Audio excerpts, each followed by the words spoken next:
Praise the Lord. आज आपण मत्तेकृत शुभवर्तमान याचा 7वा अध्याय आणि 7 ते 11 वचनं बघणार आहोत.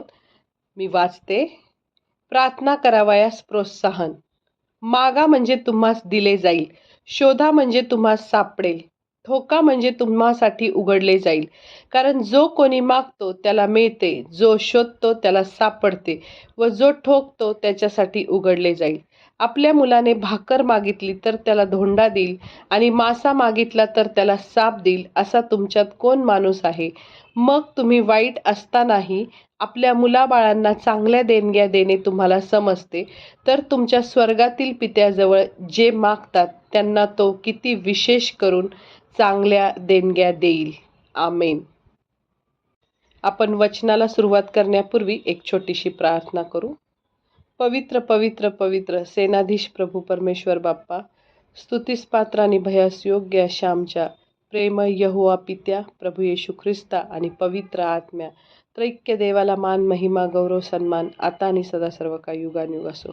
प्रभू, जी काही वचनं आम्ही ऐकलेली आहेत, वाचलेली आहेत, ती प्रभू आत्ता आम्ही त्याच्याबद्दल जे काही अभ्यास करणार आहोत, त्या वचनांचा अभ्यास करण्यासाठी प्रभू आम्ही आमच्या बुद्धीने ते वचनाचा उलगडा आम्हाला होऊ शकत नाही. तर प्रभू, तुझ्या पवित्र आत्म्याला येशू, मी तुला विनंती करते की तुझ्या पवित्र आत्म्याला आमच्यामध्ये पाठव. मुख माझं असलं तरी शब्द तुझे असू दे. या वचनांद्वारे जे काही गूढ गहन रहस्य लपलेले आहेत ते तू आम्हाला उलगडून सांग आणि तुझं आमच्याद्वारे गौरव होऊ दे. इथून पुढची सर्व वेळ प्रत्येक ऐकणाऱ्याला तुझ्या हातात देते, मलाही तुझ्या हातात देते. प्रत्येकाचे आध्यात्मिक कान आणि आध्यात्मिक डोळे तू उघड आणि प्रत्येकाला तू आशीर्वादित कर. ही सर्व प्रार्थना धन्य तारणाऱ्या येशूच्या नावात मागितली, म्हणूनच हे यहोवा पित्या, तू ही प्रार्थना ऐक. आमेन.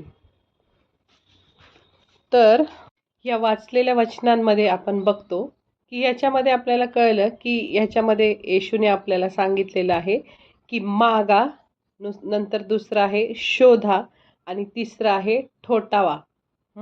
म्हणजे मागा, शोधा आणि ठोठावा हे आपल्याला इथं सांगितलेलं आहे. तर आपल्याला एक गोष्ट इथं प्रकर्षाने जाणवते की आपलं जीवन हे एक प्रवास आहे. आपलं ख्रिस्ती जीवन हे एक काय आहे, असं समजू आपण की तो प्रवास आहे आणि हा प्रवास सोपा आहे असं येशूने इथं सांगितलेलं नाही आपल्याला. या वचनामधून तो आपल्याला असं सांगतोय की या प्रवासासाठी, म्हणजे ह्या जीवनात जीवन जगण्यासाठी कोणीतरी, म्हणजे ह्या जीवन जगण्यासाठी आपल्याला सर्व काही देणारा एक जण आहे आणि तो आम्हाला मार्ग दाखविल. तो आमच्यासाठी त्याच्याकडे काय करायचं, आपण मागायचं, मग शोधायचं आणि मग ठोठावायचं असं तो सांगतोय. आणि मग तो आपल्यासाठी काय करेल, दरवाजे उघडेल. म्हणजे ह्या सरतेशेवटी म्हणजे ह्या जीवनाच्या प्रवासात सगळ्या गोष्टी आपल्याला देणारा तो एक देव आहे आणि सगळ्यात शेवटी तो आमच्यासाठी स्वर्गात सार्वकालिक जीवनात जाण्याचा दरवाजा सुद्धा तो उघडील.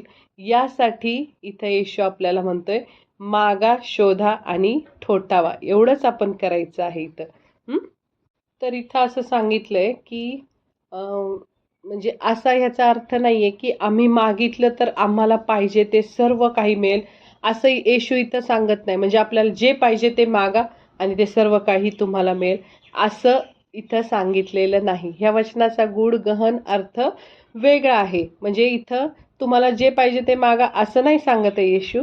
तर इथं आपण बघू ह्यासाठी एक रेफरन्स. आपण अनेक वेळा असं होतं का आपण अनेक गोष्टी मागतो पण त्या आपल्याला काय होत नाही, मिळत नाही, हे आपल्याला कळतं. आपण वाचू त्यासाठी याकोबाचं पत्र 4 अध्याय 3 वचन. तुम्ही मागता परंतु तुम्हास मिळत नाही, कारण तुम्ही अयोग्य प्रकारे मागता, म्हणजे आपल्या चैनीकरता खर्चावे म्हणून मागता. म्हणजे आपण इथं देवाची अशी इच्छा आहे की आपण आपल्या चैनीसाठी खर्चावे म्हणून मागावं असं देवाला वाटत नाही. तर आपली गरज जर ती असेल, समजा आता आपल्याला कॉलेजला जायला बसची सोय नाही आहे आणि आपला विनाकारण वेळ जातोय आणि खूप आपले 4-4 तास त्या बसची 4 तासांनी एक बस आहे आणि आपला वेळ विनाकारण खर्च होतोय आणि मग आपल्याला गाडी पाहिजे असेल एखादी, तर ठीक आहे, की आपल्याला शिक्षणासाठी किंवा चर्चला जाण्यासाठी गाडी पाहिजे. पण आपल्याला मित्र-मैत्रिणींसोबत किंवा नाही का जगातली चैनबाजी करण्यासाठी जर टू व्हीलर दे असं सांगितलं आपण देवाला, तर तो देईल का? तो न मागता सर्व गोष्टी देणारा देव आहे. अशा कितीतरी लाखो गोष्टी अशा आहेत, की ज्या आपण मागितलेल्या नाही आणि त्या आपल्याला मिळालेल्या आहेत. पण इथं देवाच्या बोलण्याचा अर्थ तसा नाहीये. इथं देव असं म्हणतोय, की आपण चैनीसाठी खर्चावे म्हणून मागायचं नाही, तर ज्या गोष्टीतून देवाचा गौरव होईल, ती गोष्ट आपण देवाकडे बरेचदा मागायची. मग कित्येकदा आपण आपल्या चैनीसाठी मागतो, आहे की नाही? आपल्याला मौज मजा करण्यासाठी आपण मागतो. मग तिथं देव आपल्या त्या विनंत्या ऐकत नाही आणि आपण मग तिथं काय होतो? निराश होतो. पण जर त्याच्या इच्छेनुसार त्या पण चैनीसाठीच्या पण गोष्टी आपल्याला थोड्या दिवसांनी मिळतात. पण आत्ता सगळ्यात महत्त्वाची गोष्ट काय, की आपल्याला आपला हा जीवनाचा प्रवास जो करायचा आहे, त्यासाठी सगळ्यात जास्त कोणती गोष्ट आवश्यक आहे, ते देवाला आपल्याला द्यायची जास्त म्हणजे काळजी आहे. म्हणजे आमच्यापेक्षा आपल्या देवाला म्हणजे आता बघा एखादं लेकरू जेव्हा जन्मतं, त्यावेळेस त्या लेकराला, लहान बाळाला काहीच कळत नसतं, की त्याला काय खायचं, काय प्यायचं, कधी झोपायचं, कधी उठायचं, काही म्हणजे काहीच कळत नाही. सगळं त्याचे आई-वडील त्याचं गोष्टी सगळ्या करतात. त्याला नाही का दूध पाजतात, त्याला सगळं त्याच्या झोप वगैरे सगळं व्यवस्थित होईल अशी काळजी घेतात. सगळं त्याच्यासाठी सगळ्या गोष्टींची काळजी ते आधीच तरतूद करून ठेवतात. तसंच जसं आई-वडील आपल्या मुलांसाठी ह्या सर्व गोष्टींची काळजी घेतात की नाही, तसं देवाला सुद्धा देवाने आपल्याला जन्म देवाची मुलं आहोत ना आपण, तर मग देवाला आपल्या ह्या जीवनातल्या प्रवासासाठी काय आवश्यक आहे सगळ्यात जास्त, ह्याची देवाला आमच्यापेक्षा अधिक काळजी आहे. त्याला आमच्यापेक्षा अधिक चांगलं समजलेलं आहे आणि तो आपल्याला सांगतोय, की मागा म्हणजे तुम्हास दिले जाईल. मग आपण काय मागावं हे इथं लिहिलेलं आहे. म्हणजे देवानी आपल्याला असं सांगितलेलं आहे, की मागा. म्हणजे तुम्हाला असं वचनातून असं कळतंय, की इथं सांगितलेलं आहे मागा. मग मागा म्हणजे कुठलीही गोष्ट मागायची नाही. हं? तर इथं सांगितलेलं आहे, मागा म्हणजे तुम्हास दिले जाईल. तर आपण काय मागावं? मग आपण काय करायचं? ख्रिस्ती जीवन जेव्हा आपण जगतो, ते ख्रिस्ती जीवन अनुसरण्यासाठी म्हणजे जगण्यासाठी आपण त्याला सहाय्य मागावं. देवा, मी बऱ्याचशा गोष्टी करू इच्छितो, पण ह्या गोष्टी मी माझ्या सामर्थ्याने, माझ्या बुद्धीने, माझ्या शक्तीने ह्या गोष्टी मी करू शकत नाही. तर तू मला सहाय्य केलं, तर ह्या गोष्टी मी करू शकेल. तू जर मला बुद्धी दिली, जर समजा मी नोकरीला जात असेल, तर तू जर मला नोकरी करण्याची एक शक्ती दिली, बुद्धी दिली, सामर्थ्य दिलं, तर मी ही नोकरी जास्त चांगल्या प्रकारे करू शकते. असं आपण ह्या देवाला काय करायचं? सहाय्य मागायचं आणि मग त्यांनी त्याच्या वचनामध्ये अभिवचनं दिलेली आहेत, की ख्रिस्ताला अनुसरण्यासाठी जे जे आवश्यक आहे ते सगळं आपल्याला उपलब्ध आहे आणि विश्वासाने ते आपण मागितलं तर ते आपल्याला नक्कीच मिळेल. कारण आपल्याला मार्क 11:24चं वचन माहिती आहे. मी वाचते. इथं लिहिलेलं आहे मार्क 11:24 मध्ये, की तुम्ही प्रार्थना करून जे काही मागाल ते आपल्याला मिळालेच आहे असा विश्वास धरा, म्हणजे ते तुम्हाला मिळेल. आमेन. तर म्हणजे आपल्याला इथं मागच्या ह्या मत्तेच्या 7व्या अध्यायाच्या वचनात ज्याचा आपण अभ्यास करतोय, त्यात पण देवाने सांगितलं, की मागा म्हणजे तुम्हास दिले जाईल, ठोका म्हणजे उघडले जाईल, शोधा शोधा म्हणजे सापडेल.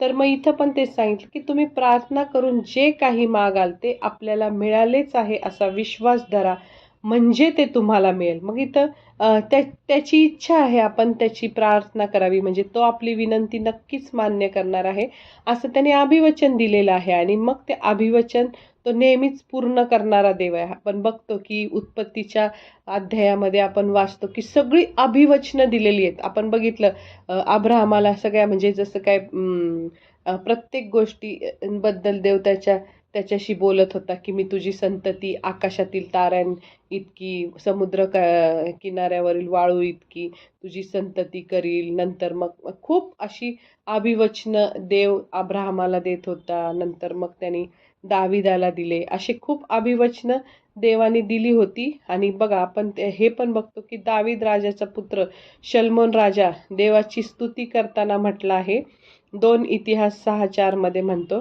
की धन्य तो इस्रायलाचा परमेश्वर, त्याने स्वमुखाने माझा बाप दावीद यास वचन दिले होते व त्याने आपल्या हातांनी ते पूर्ण केले. म्हणजे आपला देव हा खोटा नाहीये, तो जिवंत परमेश्वर आहे. त्यांनी शब्दाने आकाश पृथ्वीची निर्मिती केली आणि सगळ्या गोष्टी घडल्या. आणि तो जो देव आपल्याला अभिवचन देतो ते अभिवचन तो पूर्ण करणार आहे. तो स्वतः सांगतोय, येशू आपल्याला स्वतः सांगतोय की तुम्ही मागा, मागा म्हणजे तुम्हाला मिळेल. आणि तुम्ही प्रार्थना करून जे काही मागाल ते आपल्याला मिळालेच आहे असा विश्वास धरा, म्हणजे तो ते तुम्हाला मिळेल. मग आता आपल्याला असं वाटलं की देवाने आमच्या विनंतीचं उत्तर दिलं आहे अशी खात्री वाटली तर आपल्याला काय होतं, आपण त्यांनी काय सांगितलंय, मागा म्हणजे मिळेल व ते मिळालेच आहे असा विश्वास धरा, म्हणजे ते तुम्हाला मिळेल. म्हणजे आता आपल्याला एखादी गोष्ट पाहिजे, हां, आणि ती पाहिजे तर आपण ती प्रार्थना करून देवासमोर ठेवायची. आणि ती देवासमोर ठेवली की मग ती ठेवल्यानंतर आपण ती गोष्ट आपल्या जीवनात मिळालीच आहे अशा आविर्भावाने वागायचं. म्हणजे जसं, म्हणजे आता आता समजा मला एखादी गोष्ट पाहिजे, तर ती गोष्ट मला नाही असं मी समजून नाही चालायचं. ती गोष्ट माझ्या जीवनात मिळाली आहे. आता मिळाल्यावर तर कुणी विश्वास ठेवतो. आता आपण प्रार्थना केली, प्रभू मला ह्या गोष्टीची खूप गरज आहे, तू दे मला ही गोष्ट. तर आपण ही प्रार्थना केली, विश्वास ठेवला आणि नंतर मग आपण काय करतो, सोडून देतो. पण इथं ह्या वचनाचा अर्थ नीट बघा की इथं काय लिहिलंय की तुम्ही प्रार्थना करून जे मागाल ते आपल्याला मिळालेच आहे असा विश्वास धरा, म्हणजे ते तुम्हाला मिळेल. मग ते काल मी एका पुस्तकात केनिथ हेगन ह्या मोठे देवाचे सेवक आहेत आणि त्यांची साक्ष वाचली. तर त्याच्यामध्ये असं त्यांची साक्ष होती की त्यात ते 17व्या वर्षी होते आणि त्यांना एक कुठला तरी आजार झालेला, खूप म्हणजे मोठं इन्फेक्शन झालेलं आणि खूप म्हणजे ते त्रासात होते. आणि ते त्यांनी काय केलं, नव्या करारापासून वाचायला बायबल सुरू केलं आणि ते म्हटले, प्रभू तुझ्या वचनात जर लिहिलेलं आहे की प्रभू येशू ख्रिस्ताला बसलेल्या माराने आम्हाला आरोग्य प्राप्त झालेलं आहे, येशूला बसलेल्या फटक्यांनी आम्हाला आरोग्य प्राप्त झाले, हे लिहिलंय. तर ते त्यांनी वाचलं आणि प्रार्थना केली. पण ते कार्य होत नव्हतं. ते कंटिन्यू म्हणत होते, प्रभू मी येशूला बसलेल्या फटक्यांनी, नाही का, येशू मसीह के कोड़े खाने से मुझे चंगाई मिल गई है, नाही का, असं मैं चंगा हो चुका हूँ, असं ते बोलत होते, सगळं कन्फेस करत होते. पण तरीही त्यांना आरोग्य मिळत नव्हतं. मग त्यांनी मत्तेमध्ये वाचता वाचता ते आले मार्कपर्यंत आणि मार्कमधलं हे वचन त्यांनी वाचलं आणि वाचल्यावर त्यांना हे कळालं की हे वचन त्यांनी वाचलं की तुम्ही प्रार्थना करून जे काही मागाल ते आपल्याला मिळालेच आहे असा विश्वास धरा, म्हणजे ते तुम्हाला मिळेल. मग त्यावेळेस त्यांनी असं केलं की त्यांना हे त्यांनी ह्या वचनाचा नीट अभ्यास केला आणि त्याप्रमाणे ते वागले. ते झोपून होते, म्हणजे ते 17व्या वर्षी त्यांना खूप भयानक ते काहीतरी इन्फेक्शन झालेलं आणि त्यांना उठवत नव्हतं, बसवत नव्हतं आणि ते बिछाण्यावर झोपून होते. आणि मग जेव्हा त्यांनी ही प्रार्थना केली, ते म्हटले, देवा मी आता खूप वेळा प्रार्थना केलेली आहे, आता मी पुन्हा प्रार्थना करणार नाही. आता मी शेवटची ह्या माझ्या आजारासाठी प्रार्थना करतो की येशूला बसलेल्या फटक्यांनी मला आरोग्य मिळालेलं आहे. 1 पेत्र 2:24 मधलं, नाही का, येशूला बसलेल्या माराच्या वळांनी मला आरोग्य मिळालं आहे. आणि त्यांनी काय केलं, काय सांगितलं इथं की प्रार्थना करून जे काही मागाल आणि ते आपल्याला मिळालेच आहे असा विश्वास धरा, मग ते तुम्हाला मिळेल. मग त्यांनी ते प्रार्थना केली, विश्वास धरला. आणि आता ते जर कुणी आजारी माणूस असेल तर तो आजारी माणूस बिछाण्यावर झोपून राहतो का, ते त्याला आरोग्य मिळाले आहे हे त्यांनी विश्वासात काय करायचं, कृती करायची. की मग त्यांना ते कळलं, ह्या वचनाचं गूढ गहन रहस्य त्यांना कळलं आणि ते म्हणाले की नाही, मला आरोग्य मिळालेलेच आहे असं मला विश्वास धरायचा आहे, तेव्हा ते मला मिळणार आहे. मग त्यांना एकदम असं ते कन्फेस करायला लागले कंटिन्यू, की येशूला बसलेल्या माराच्या वळांनी मला आरोग्य मिळालेलं आहे, येशूला बसलेल्या माराच्या वळांनी मला आरोग्य मिळाले. आणि ते उठून बसले आणि ते असे रूममध्ये फिरत होते आणि त्यांना फिरता फिरता इतका त्रास व्हायला लागला की त्यांना चक्कर यायला लागली, कारण ते खूप आजारी होते. आणि चक्कर येऊन सगळं घर फिरायला लागलं त्यांच्या भोवती. पण तरी ते म्हटले की नाही, आज मी हे आरोग्य प्राप्त केल्याशिवाय मी शांत बसणार नाही. आणि ते कंटिन्यू कन्फेस करत राहिले की येशूला बसलेल्या माराच्या वळांनी मी निरोगी झालो. आणि त्यांनी असं काही ट्रीटमेंट म्हणजे हे केलं, काय म्हणतात ते, वागायला सुरुवात केली की जणू ते निरोगी झालेले आहेत. आणि ज्या वेळेस त्यांनी हे असं वागले, म्हणजे त्यांनी प्रार्थना शेवटची केली, मागितलं आणि ते मिळालंच आहे मला आरोग्य, अशा आविर्भावात ते सगळीकडं वावरत होते. त्यांना चक्रा येत होत्या, काय काय होत होतं नाही का, खूप त्रास होत होता, पण तरी ते थांबले नाही. आणि मग थोड्याच 2-4 तासांनी त्यांच्या जीवनात ते आरोग्याचं सामर्थ्य व्हायला लागलं आणि येशूने त्यांना त्या वचनाद्वारे आरोग्य दिलं. म्हणजे आरोग्य मिळण्याच्या मागचं हे तथ्य आहे की म्हणजे आरोग्य म्हणा म्हणजे कुठलीही गोष्ट, की मागायचं, विश्वास धरायचा आणि ती मिळालीच आहे असं काय करायचं, वागायचं, की आता मला ही गोष्ट पाहिजे तर ती मला दिलीच आहे असं आपल्या बोलण्यातून कृतीतून ते जाहीर करायचं, विश्वास जाहीर करा. असं बरेच वेळा आपण ऐकलेलं आहे बघा, अनेक संदेशांमधून ऐकलेलं आहे. तर आपल्याला ते मिळालंच आहे, आता ही गोष्ट मला पाहिजे ना, मला ही गोष्ट, तर समजा माझा मुलगा मोठ्या पोस्टवर जाणार आहे, फक्त ते विश्वासात बोलायचं की माझ्या मुलाला चांगलं पुढं त्याचं खूप मोठं एक मोठा बिझनेसमॅन तो असेल, तो एक मोठा देवाचा सेवक असणार आहे, हजारो लाखो लोकांना तो काय करणार आहे, सुवार्ता सांगणार आहे. हे विश्वासात आपण प्रार्थना करायची, विश्वासात डोळ्यासमोर इमॅजिन करायचं आणि बोलता चालता पण ह्या गोष्टी आपण काय करायच्या, बोलायच्या, जणू काही त्या गोष्टी झालेल्याच आहेत असं आपण वागायला सुरुवात करायची, मिळालंच आहे असं वागायला सुरुवात करायची. आणि जेव्हा आपण असं वागू तेव्हा ती विनंती देव नक्की मान्य करणार आहे. आमेन. आणि आपण प्रार्थना केल्यावर खचून जायचं नाही, विश्वासाने प्रार्थना करायची, विश्वास ठेवायचा, कन्फेशन करत राहायचं आणि ती गोष्ट आपल्याला मिळालीच आहे असं वागायला सुरुवात करायची, म्हणजे ती गोष्ट आपल्याला नक्की मिळते. इथं हे सांगितलेलं आहे मार्क 11:24 मध्ये. आणि कधी कधी आपल्या प्रार्थना ऐकल्याच जात नसतील तर आपण आपलं स्वपरीक्षण करायचं. आपण जर चुकीचं वागत असेल, देवाच्या इच्छेप्रमाणे वागत नसू, देवाला आवडेल असं जीवन जगत नसू, आपल्या जीवनात पाप असेल, आपल्या जीवनात देवाला सगळ्या न आवडणाऱ्या गोष्टी असतील, तर मग आपल्या प्रार्थनेंना व्यत्यय येतो. कारण मग जर समजा देवाने सांगितले क्षमा करा, सगळ्यांना क्षमा करा, सगळ्यांशी चांगलं वागा, कोणी कितीही मोठा अपराध केला असेल त्याला क्षमा करा असं, आणि एखाद्या भावासंबंधी आपल्या मनात जर काही द्वेष असेल तर, आणि आपण आपल्या अंतकरणाच्या कानाकोपऱ्यात त्याला क्षमा केली नसेल, त्याच्याबद्दलचं सगळं वाईट तसंच धरून ठेवलं असेल, कुठंतरी आपण गुडघ्यावर घेऊन त्याच्याबद्दलची पाप कबुली दिलेली नसेल, आपलं ते एखादं पातक आपल्या जीवनात आहे का, आणि हे आपण बघायचं आणि ते पातक काय करायचं, सोडून द्यायचं. आणि खरोखर जर आम्ही रात्रंदिवस आकांत करून, प्रार्थना करून, विनंती करून ज्यावेळेस आपण देवाला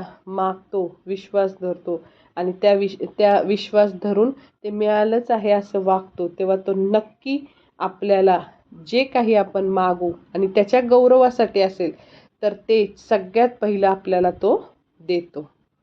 मग जर आपण ह्या ख्रिस्ती जीवनात दुर्बल, म्हणजे आपण म्हणजे कमकुवत आहोत का, दुर्बल आहोत का, तर ह्यात दोष कुणाचा आहे, आपलाच. कारण देवाने काय केलेलं आहे, आपल्याला कसलीच सबब सांगायला जागा ठेवलेली नाही.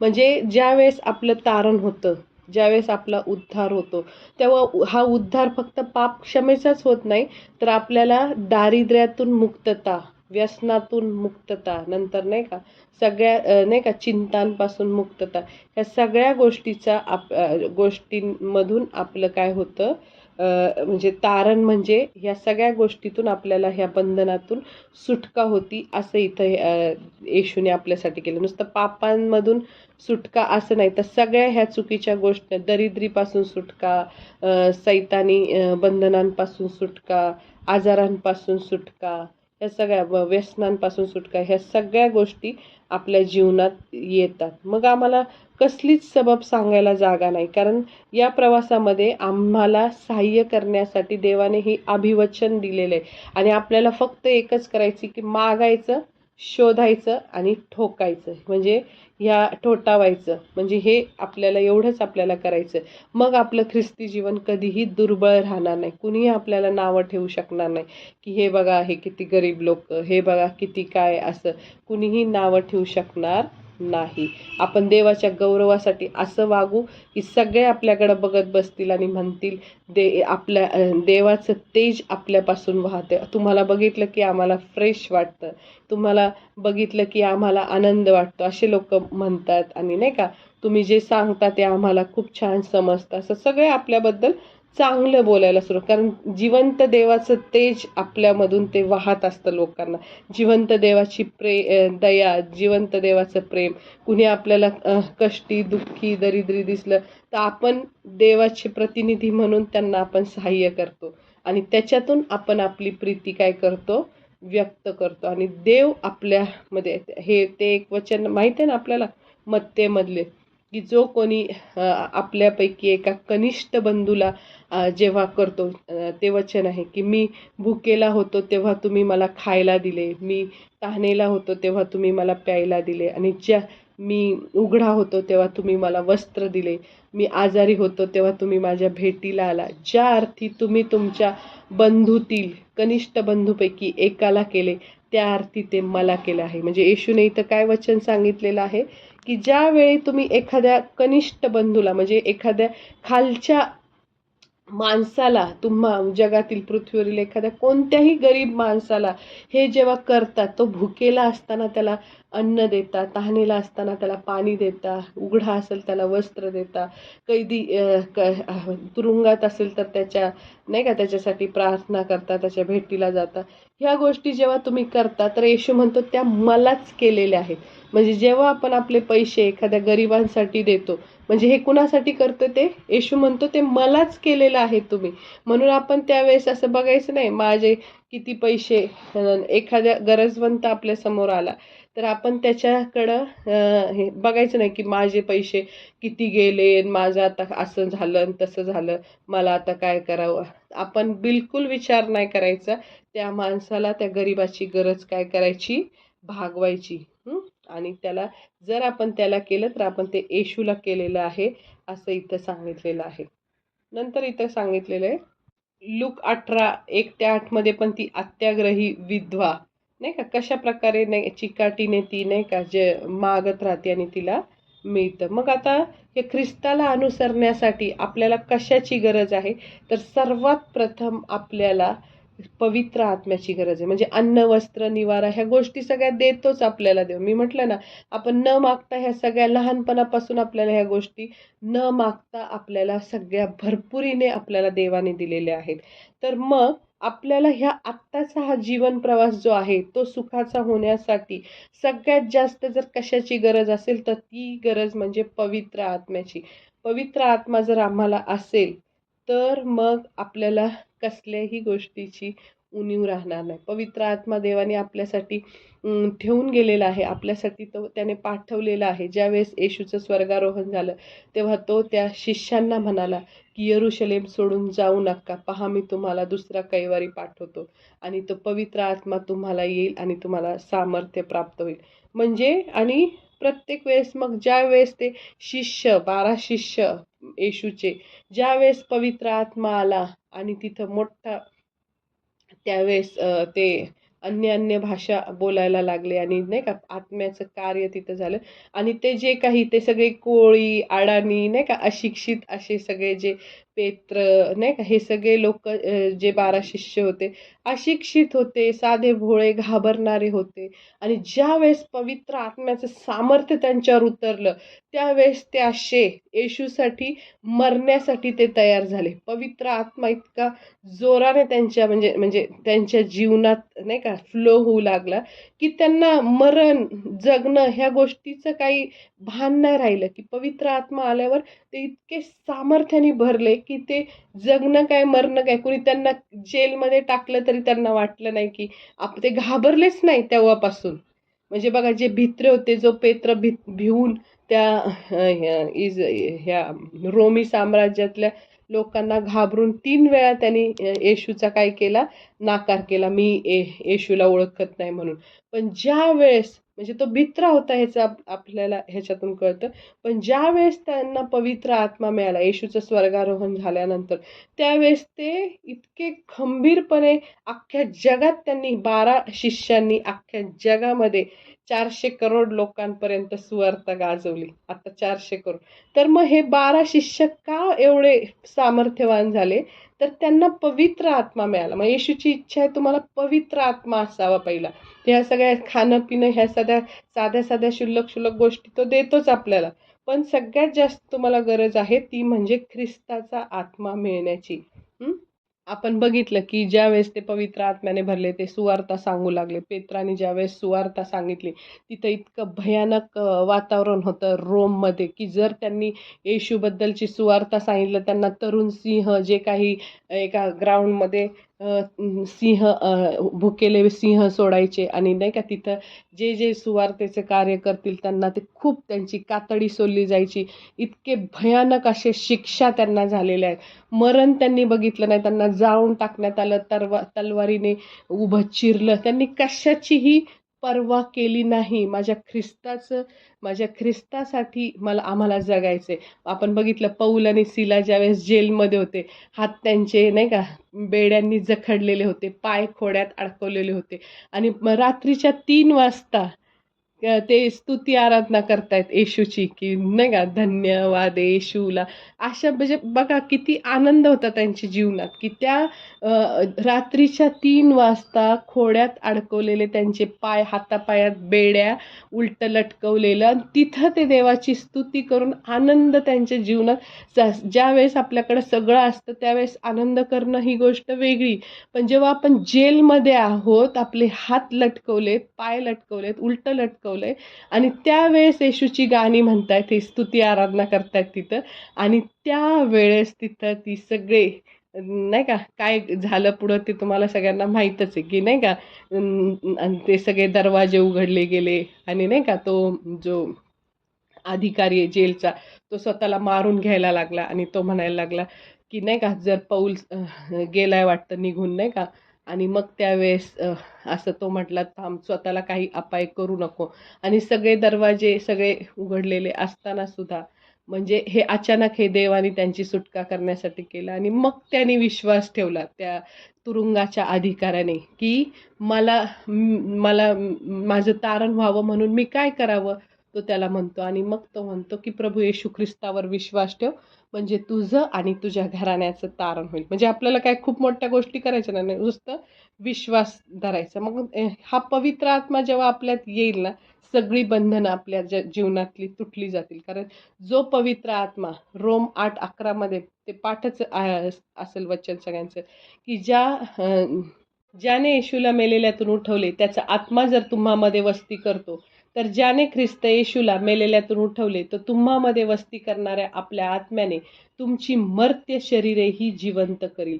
जर मग ज्या पवित्र आत्म्याने, जो पूर्वी पवित्र आत्मा जुन्या कराराच्या काळात येशू येण्याच्या आधी थोडा वेळासाठी पाठवला जायचा, आणि तोच पवित्र आत्मा येशूचं स्वर्गारोहण झाल्यानंतर मग आपल्यासाठी कैवारी म्हणून आपल्याला आता कायमस्वरूपी आपल्या आत्म्यामध्ये तो राहायला आलेला आहे, पवित्र आत्मा. आणि मग तो ज्या पवित्र आत्म्याने येशूला कबरेमधून उठवलं, त्याचा आत्मा जर तुम्हामध्ये वस्ती करतोय, तर तो त्या पवित्र आत्म्याच्या सामर्थ्याने तुमच्या जीवनात ज्या काही मेलेल्या गोष्टी आहेत त्या का नाही पूर्ण जिवंत करणार. माझ्या जीवनात जर कुठली गोष्ट मेलेली आहे, माझा एखादा आनंद मेलेला आहे कुठल्या तरी गोष्टीचा, तर तो का नाही तो आपला तो माझा आनंद जिवंत करेल. जर माझा फायनान्स मेलेला असेल, तर माझा फायनान्स तो का नाही जिवंत करणार? म्हणजे सगळं पवित्र आत्म्याच्या द्वारे ह्या गोष्टी आपल्याला मिळतात. जर कुठल्याही गोष्टी जर कुणाचं एखादं नातं आई-वडिलांचं आणि मुलाचं, नवरा-बायकोंमधलं नातं, कुठली नाती जरी मेलेली असतील, तर तो जो पवित्र आत्मा आपल्यामध्ये वस्ती करतो, त्या पवित्र ज्या पवित्र आत्म्याने येशूला कबरेमधून मेलेल्यातून उठवलं, तोच पवित्र आत्मा आपल्यामध्ये राहायला आल्यामुळं आपल्या जीवनात कुठल्याही गोष्टी मेलेल्या राहू शकणार नाही. आमेन. हालेलुया. आणि येशू त्यांना म्हणतो बघा मत्ते 15:5 मध्ये, माझ्यापेक्षा वेगळे असल्यास तुम्हाला काही करता येणार नाही. म्हणजे पवित्र आत्म्याच्या सहाय्याशिवाय आपण काहीही करू शकत नाही. प्रत्येक वेळी पवित्र आत्म्याला काय करायचं? मागणी करायची, बोलवायचं, पवित्र आत्म्या ये आणि माझी मदत कर. पवित्र आत्म्या ये, मी हे स्वयंपाक करत आहे, मला माझ्या बुद्धीने एवढा चविष्ट स्वयंपाक नाही करता येत, पण तू ये आणि मला हे स्वयंपाक करण्याचं ज्ञान दे. मीही अभ्यास करत आहे, पवित्र आत्मा ये आणि तू माझा तू मला गाईड कर, तू मला शिकव. प्रत्येक वेळेस पवित्र आत्म्याला काय करायचं? मागायचं आणि तो येतो. देवाने आपल्या सहाय्यासाठी तो ठेवून गेलेला आहे. की देवाला वाटलं की माझी मुलं अशी अनाथ एकटी राहू द्यायची नाही. मी जरी गेलो तरी माझी लेकरं उघडी पडायला नको, नाही का? एखादे जगातले आईबाप नाही का म्हणतात की आम्ही मेलो तर आमच्या मुलांचं काय, म्हणून ते प्रॉपर्टी, सोनं नाणं सगळं करून, सगळं मुलांचं चांगलं करून मग मरतात ना. तसं येशू तिथं स्वर्गात जाताना तो म्हटला मी येणारच आहे, रॅप्चरमध्ये येशू येणारच आहे. पण त्या काळामध्ये जेव्हा येशूचं स्वर्गारोहण झालं आणि नंतर तो आता रॅप्चरसाठी येणार आहे, पण त्या काळात माझ्या लेकरं एकटी अनाथ अशी राहायला नको, किंवा ते नाही का असे मिसगाईड व्हायला नको. त्यांना मार्गदर्शन करण्यासाठी त्याने त्याचा काय केला? कैवारी पवित्र आत्मा काय करायला पाठवला. आणि तो म्हणतो माझ्यापासून वेगळं असल्यास तुम्हाला काही करता येत नाही. आणि तो म्हणतो आपल्याला, त्याने आपल्याला मत्ते 28:20 मध्ये दिलेलं आहे अभिवचन. तो म्हटला, पहा युगाच्या समाप्तीपर्यंत मी सर्व दिवस तुम्हाबरोबर आहे. मग येशूच्या द्वारे आता पवित्र आत्मा आपल्या सोबत असतो, आपली काळजी घेतो, आपल्याला मार्गदर्शन करतो, आपल्याला चांगलं वागायला शिकवतो. अशा प्रकारे देवाची इच्छा आहे की आपण सगळ्यात पहिलं पवित्र आत्मा मागावं. आपण चैनीसाठी खर्चावं म्हणून मागायचं नाही, तर सगळ्यात पहिलं आपण काय मागायचं? पवित्र आत्मा. तर इथं आपण आता सांगितलं, इथं आपल्याला आपण बघितलं की देव सर्वच माणसांना चांगल्या देणग्या देतो. म्हणजे सगळ्यांनाच, फक्त ख्रिस्ती लोकांनाच खायला प्यायला मिळतं असं नाही, की संपूर्ण जगातल्या लोकांना ह्या सगळ्या गोष्टी, जीवन, अन्न, पाणी, सूर्यप्रकाश, पाऊस, हे सगळ्या गोष्टी, घर, हे सगळ्या गोष्टी सगळ्यांना देतो. पण जे लोक ख्रिस्तावर विश्वास ठेवतात त्यांना विशेष अशा आध्यात्मिक देणग्या देतो. आमेन. की जे कोण कोण येशूवर विश्वास ठेवतो त्यांना असं साधं ठेवलेलं नाहीये त्यांनी. त्याने त्यांना स्वर्गाचं नागरिक केलेलं आहे, स्वर्गाचं वारीस केलेलं आहे. आणि इतर लोकांनी त्या येशूवर विश्वास ठेवला नाही म्हणून ती त्याची मुलं नाही. योहान 1:12 मध्ये आपण बघतो की जितक्यांनी येशूचा स्वीकार केला तितक्यांना, म्हणजे त्याच्या नावावर विश्वास ठेवणाऱ्यांना त्याने देवाची मुले होण्याचा अधिकार दिलेला आहे. मग जे ख्रिस्तावर विश्वास ठेवतात तीच काही त्याची देवाची मुलं. आणि मग आपल्याला माहिती आहे की ज्यावेळेस सैतानाने ते आदाम हवेला फळ खायला लावलं, त्यावेळेस नंतर मग काय झालं? सर्व माणसं काय झाले? पापमय झाले. आणि नाही का, सगळे माणसं स्वभावतःच दुष्ट, पापी ह्या स्वभावात जन्मलेले आहेत. आणि मग जिथं पाप असतं तिथं देव बिलकुल थांबू शकत नाही. पवित्र देव आणि पाप ह्यांचं ते एकत्र राहू शकत नाही, की समोरासमोर येऊ शकत नाही. मग देव आपल्याकडं कसा बघतो? म्हणजे आता आपण तर पापी, म्हणजे आपण पहिलं देवाचे शत्रू झाले होतो. म्हणजे देव पवित्र आणि आपण पापी असल्यामुळे आपण देवाचे काय होतो? शत्रू होतो, कारण आपण पापी होतो ना, रोम 3:10 प्रमाणे. परंतु आता ख्रिस्तावरील विश्वासाच्या द्वारे एकेकाळी जे आपण देवाचे वैरी असे होतो ते आता योहान 1:12 मध्ये लिहिल्याप्रमाणे आता आपण कोण झालेलो आहोत?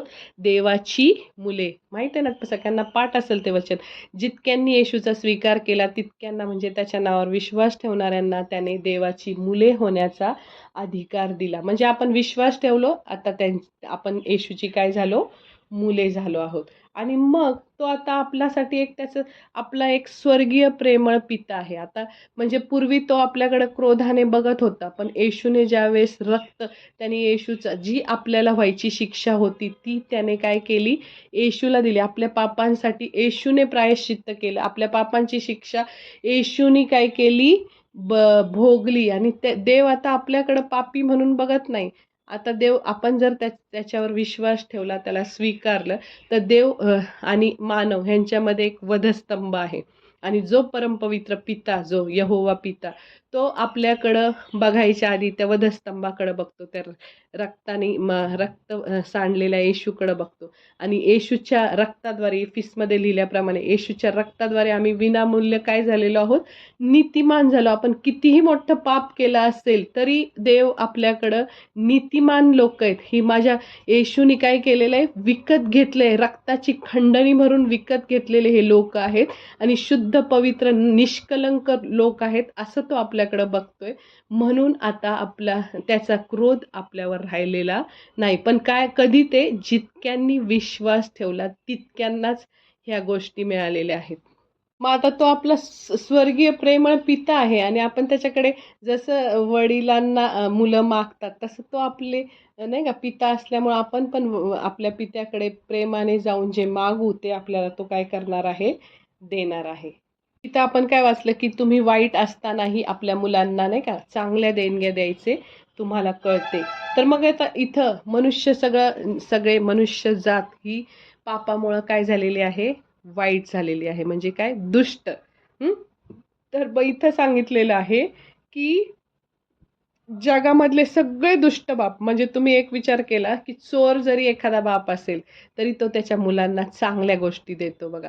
एखादा खुनी, दरोडेखोर, वाईट बाप असेल तरी तो त्याच्या मुलांना सगळ्यात चांगल्या तो म्हणल तसं लाड करतो, म्हणल तसं स्वतः एक वेळ उपाशी राहतो, पण सगळ्या चांगल्या गोष्टी तो आपल्या मुलांना देतो. मग इथं देव आपल्याला ते समजून सांगतोय की जगातले बाप काय आहेत? वाईट आहेत, दुष्ट आहेत, तरी सुद्धा ते आपल्या मुलांना एवढं चांगलं सगळं देतात की नाही का.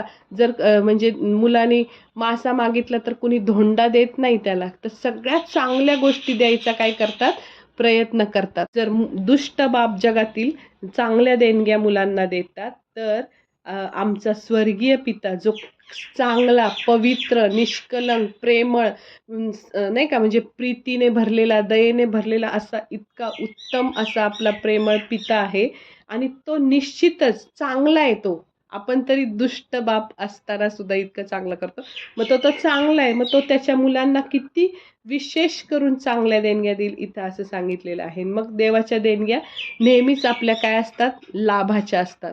कधी कधी असं होतं की त्या लगेच काही गोष्टी आपल्याला मिळत नाही, की आता आपण प्रार्थना केली तर त्या मिळतात असं नाही लगेच. तर आपल्याला कधी कधी परीक्षेतून जावं लागतं. खूप वाईट अशा परीक्षांना, वेगवेगळ्या परीक्षांना तोंड द्यावं लागतं. आणि मग ते जरी आपल्याला तोंड द्यावं लागलं, म्हणजे त्रासातून जावं लागलं एखाद्या परीक्षेसाठी, आणि नंतर मग ती गोष्ट आपल्याला तो देतो. पण तरी रोम 8:28 प्रमाणे की जे देवावर प्रीती करतात, जे देवाच्या संकल्पाप्रमाणे बोलविलेले आहेत, जे देवाची सेवा करतात, त्यांच्या दृष्टीने सर्व गोष्टी मिळून कल्याणकारकच होतात. म्हणजे जे काही आपल्याला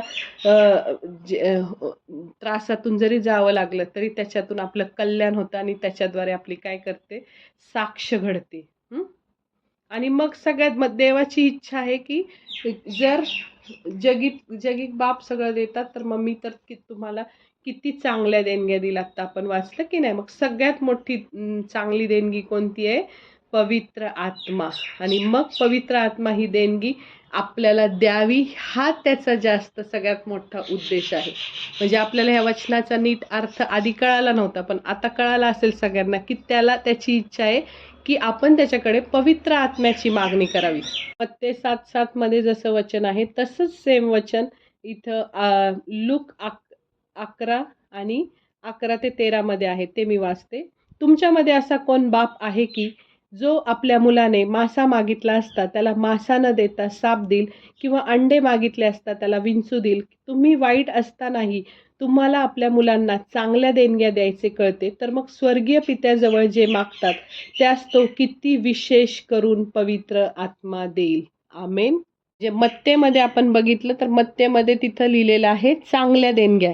मत्ते आपल्याला त्याच्या शुभवर्तमानात म्हणतो की तो विशेष करून जे स्वर्गातील पित्याजवळ मागतात त्यांना तो किती विशेष करून चांगल्या देणग्या देईल.